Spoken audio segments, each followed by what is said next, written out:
Hi guys, Bobby Gas here. Does it stop shaking yet? Every time I touch that phone, it just shakes like crazy. I got it on a special little thing I bought on the internet so that I can put it on my scooter and whatever. This is a story about a guitar player, Jeff Healey, born here in Toronto in Etobicoke. Matter of fact, I named a park after him. He's a guitar player. I love the guitar players and harp players, organ players. Those are more or less my three favorite instruments in a band, right? But I love the guitar players. I've seen a lot of great ones. Jeff Healey, technically, he's one of the best I've ever seen. But there was a gig at the Blue Note, which was a little north of, one or two blocks north of, is it Young and Bloor? I forget. But anyhow, the Blue Note, Jeff Healey's playing, and I guess quarter to one, something like that. Bars used to close at, you'd have to be out of there by 1 o'clock. You had to lock the doors at one. I did it when I ran gigs. Anyhow, the guy comes over and says, now, if you want to hang around later, we're going to have a couple of special guests. So we stick around, they lock the doors, and all of a sudden, who steps up on stage is Stevie Ray Vaughan and Albert King. Stevie Ray was down at Maple Leaf Gardens. Pretty sure it was Maple Leaf Gardens that night, and Albert was he at Massey Hall? Or was he one of the nightclubs, the Edison or the Lecoq Door? Oh, I forget. Probably Massey Hall or maybe Convocation Hall. It don't matter. They're both there. They both get up on stage with Jeff and they start jamming. Whee. And after a bit, like both guys, they heard all about Jeff Healey and they wanted to see him play. I mean, he was in that movie Roadhouse. And guitar players hear about other guitar players. They try to learn off each other or steal from each other. And they're up there playing, and then finally Albert says to Jeff, he says, Jeff, he says, technically you're fantastic, but you ain't got the blues, which is true. I know Jeff was a blind guy, and he's got the blues, but he's got white boy blues, and his interpretation of the blues is great as it is. It's like a Joe Bonamassa. It ain't the soul, the feeling of the blues. It's just not there with some artists, even though they play great and great blues guitar licks and everything else like that. It's just not there with some artists, even though it's fantastic. The blues, in here, it's just not there. Anyhow, so what going to tell you about is I'm going to show you a clip of him. But before I show you that, I was at uh, his 40th birthday party up on Brown's Line and the top of Brown's Line. That's just north of the lake I hear. I think it was called Happy's the Joint. Anyhow, it was a birthday party for him with a whole bunch of, other guys from other bands and just his friends. There was only, God, maybe 2 dozen of us there. That's all. And shit, a dozen of them were band guys, right? What the hell's the guy's name?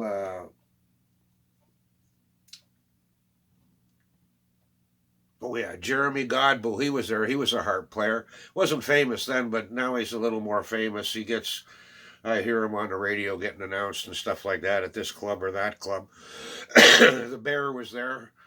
Guitar Randy Hook. He used to sound like Jeff Beck. He was that good. These were all great musicians. Anyhow, they were jamming to Jeff, and Jeff was there with his second wife, and they're playing, and Jeff finally gets up and all of that and plays, and then goes back and sits down in a booth, and they bring out a cake for him. And I didn't want to bug Jeff really, so I just went down and said hi, happy birthday, Jeff, all of this kind of stuff. I knew Jeff was sick, and he died. Must have been, I don't know, maybe 2 years after I seen him. Maybe even less than that after I seen him at that gig. Actually, just might have been a month or two after the gig. He had some what are them damn things called? Oh, my brain's just not working this morning. Sarcomas, right? Cancer, and he had a couple of them moved off his, removed from his leg, and then they moved up into his lungs, and he died Must have been 2 years after I seen the gig. When he was 40, that was in 2006, I think it was, maybe 2008. And he died less than 2 years later, right? And about 2 years later. And actually, when he died, they come out with an album of his, and Jeff had nothing to do with it. It was, a post. I mean, it was a posthumous, or no, after he died, whatever the hell you call that. And it was a year or two, something like that, after he died, that they come out with another album that he had nothing to do with it, and they sort of cut his wife out of the deal. And anyhow, they picked up all the money from the record this new record they were making. I guess it was the band members and the exec. And I was so pissed off. I didn't think much of the new record, actually, for his best stuff. So I went and made, I was sort of pissed off that they went and cut her out of the deal too. So I went and made a video, not made a video. I made a CD of just what I consider Jeff's great music, right? It's a dynamite CD. Anyhow, I sent it to her, and I told her, well, you put this one in, it'll do better than the other one. She never did, though. I don't know why. But, yeah, Jeff, he was quite the guitar player. I'm going to play a little clip for you here, guys. Peace, Jeff. I'll see you soon, brother. Not too soon, I hope. Here's Jeff. A song called See the Light. Jeff?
style.